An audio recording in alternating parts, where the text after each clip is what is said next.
यो मनाङको आलु दखल आलु को त ठुलोबाट ल्याएर बिउ हाल्छ। हामी त यहीँको आलु हो, लोकल हो, मिठो हुन्छ, सलङ्गै फुट्छ नधुएपछि त।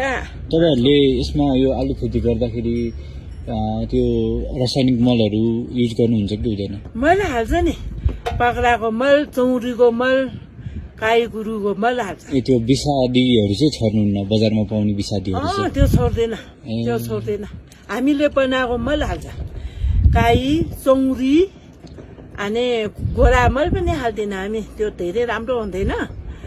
अनि गाई गुरु चौरी बाख्रा मल हाल्छ।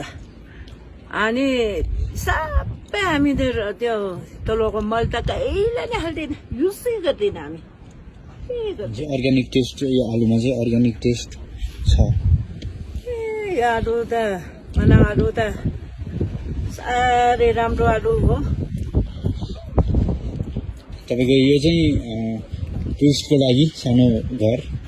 पहिला पहिला त अलि आउँछ, अहिले मैले घर बनाउन सकिनँ, पैसा धेरै छैन, छोरा एउटारी छ, बर्थडे छ, भर्ने पुग्यो छैन।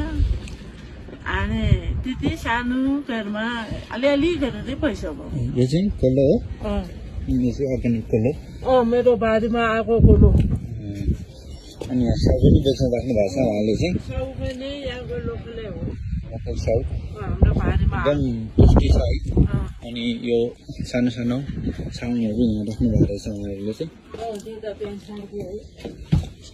अनि यो चाहिँ किचन, उहाँहरूको अर्ग्यानिक किचन हो। यो चाहिँ पुरानो स्टाइलमा बनेको छ।